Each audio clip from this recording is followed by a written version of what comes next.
Hai semua, selamat datang kembali ke saluran kami. Pernah tak Anda terfikir dalam hiruk-pikuk kehidupan seharian kita ada satu perkara yang sering kita pandang remeh, tapi sebenarnya sangat berkuasa. Ia adalah sesuatu yang kita semua ada, tapi tak semua orang tahu cara menggunakannya dengan betul. Bukan uang, bukan juga kuasa. Ia adalah sesuatu yang lebih asas, lebih mendalam. Saya bercakap tentang kesedaran diri. Bunyinya macam berat, kan? Tapi jangan risau.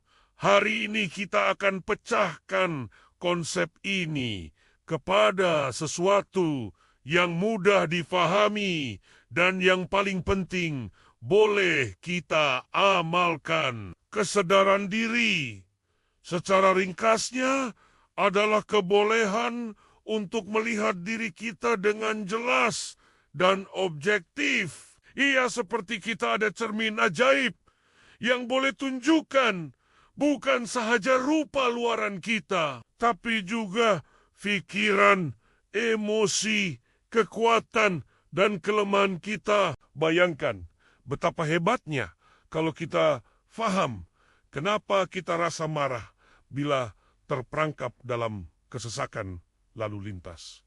Atau kenapa kita rasa sangat gembira bila dapat pujian. Itulah kuasa kesedaran diri. Jadi, kenapa ia begitu penting? Pertama, ia adalah asas kepada kecerdasan emosi. Bila kita sadar tentang emosi kita boleh uruskannya dengan lebih baik. Kita takkan lagi jadi hamba kepada perasaan marah atau sedih yang datang tiba-tiba. Sebaliknya, kita jadi tuannya. Kita boleh pilih cara untuk bertindak balas. Ini bukan bermakna kita menahan perasaan, tapi kita memahaminya dan memprosesnya dengan cara yang sihat. Kedua, kesedaran diri membantu kita membuat keputusan yang lebih baik. Pernah tak Anda buat keputusan yang Anda kesali?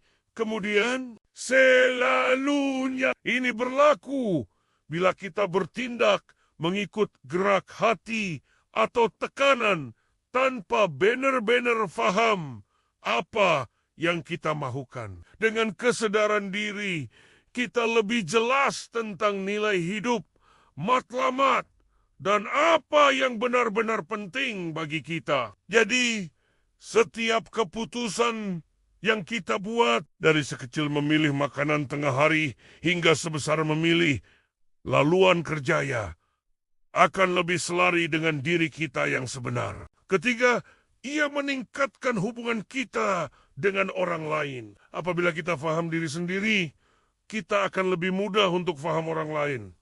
Kita akan jadi lebih empati. Kita tahu macam mana rasanya kecewa. Jadi kita lebih memahami bila kawan kita rasa kecewa. Kita juga akan lebih pandai berkomunikasi. Kita tahu apa yang kita nak sampaikan dan bagaimana cara menyampaikannya tanpa menyakiti hati orang lain. Hubungan kita, sama ada dengan keluarga, kawan, atau rakan sekerja, akan jadi lebih kukuh dan bermakna. Baiklah, sekarang bagian yang paling menarik. Macam mana kita nak tingkatkan kesedaran diri? Adakah kita perlu pergi bertapa di atas gunung? Tentulah tidak. Caranya lebih mudah dan boleh diamalkan setiap hari. Kaidah pertama yang paling populer ialah jurnal. Ya, menulis diari. Tapi bukan sekadar tulis apa yang berlaku hari ini. Kuba tanya soalan yang lebih mendalam pada diri sendiri. Contohnya, apa satu perkara yang buat aku gembira hari ini? Dan kenapa? Apa cabaran terbesar aku hari ini? Dan bagaimana aku atasinya? Emosi apa yang paling kuat aku rasa hari ini? Dengan menulis, kita memaksa otak kita untuk berhenti sejenak dan merenung. Jawaban yang kita tulis mungkin akan mengejutkan diri kita sendiri. Tak perlu tulis panjang berjela, cukup beberapa ayat setiap hari. Yang penting konsisten. Kaidah kedua ialah meditasi atau amalan mindfulness. Jangan takut dengan perkataan meditasi. Ia bukan tentang kosongkan pikiran. Sebenarnya, ia tentang memberi perhatian sepenuhnya pada masa sekarang tanpa menghakimi. Anda boleh mulakan dengan hanya 5 menit setiap hari. Duduk di tempat yang selesa, tutup mata, dan fokus pada nafas Anda. Perhatikan udara yang masuk dan keluar. Pikiran Anda pasti akan melayang ke sana-sini. Dan itu normal. Tugas Anda bukan untuk halangnya, tapi untuk perasaan.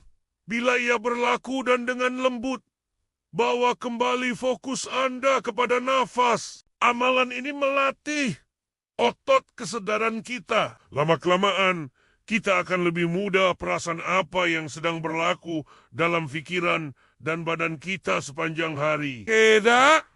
Ketiga, dan ini yang paling saya suka, ialah meminta maklum balas. Kadang-kadang kita ada titik buta tentang diri kita. Ada perkara tentang kita yang orang lain nampak, tapi kita sendiri tak nampak. Kuba tanya kawan baik atau ahli keluarga yang Anda percaya, pada pendapat awak, apa satu kekuatan saya dan apa satu perkara yang awak rasa saya boleh perbaiki? Penting untuk pilih orang yang jujur, tapi juga menyokong. Dan bila Anda dapat maklum balas, dengar dengan hati yang terbuka. Jangan terus membela diri. Ambil masa untuk hadam apa yang mereka katakan. Ia mungkin pahit,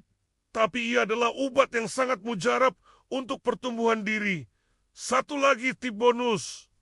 Namakan emosi Anda. Bila Anda rasa sesuatu yang kuat, berhenti sekejap dan Kuba kenal pasti. Adakah ini rasa marah, kecewa, cemburu, teruja? Sekadar menamakannya sudah boleh mengurangkan kuasanya ke atas kita. Iya, seperti kita sedang melihat emosi itu dari luar, bukan tenggelam di dalamnya. Ini adalah langkah pertama untuk menguruskan emosi dengan bijak. Perjalanan untuk meningkatkan kesadaran diri ini bukanlah satu perlombaan. Ia adalah satu proses yang berterusan seumur hidup. Akan ada hari-hari kita rasa lebih sadar, dan ada hari-hari kita seolah-olah kembali ke tabiat lama. Dan itu tak mengapa. Yang penting ialah niat untuk terus mencoba dan belajar tentang diri sendiri. Setiap langkah kecil yang kita ambil akan membawa perubahan besar dalam kualiti hidup kita. Bayangkan, setahun dari sekarang, Anda lebih tenang, lebih yakin dengan keputusan Anda, dan mempunyai hubungan yang lebih erat dengan orang sekeliling. Semuanya bermula dengan satu langkah mudah.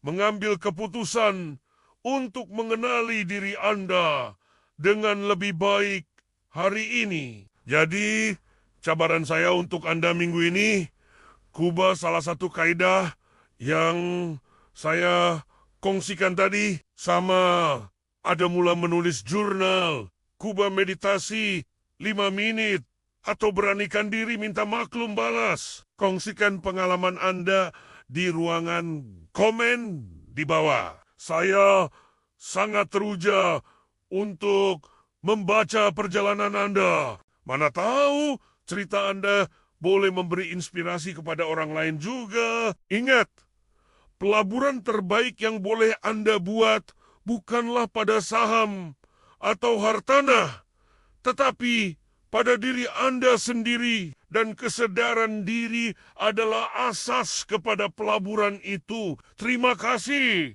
kerana meluangkan masa bersama saya hari ini. Saya harap video ini memberi Anda sedikit pencerahan dan inspirasi. Jangan lupa untuk tekan butang suka jika Anda dapati video ini bermanfaat, dan langgan saluran kami untuk lebih banyak kandungan tentang pembangunan diri. Sampai jumpa lagi dalam video seterusnya. Kakak Lidi.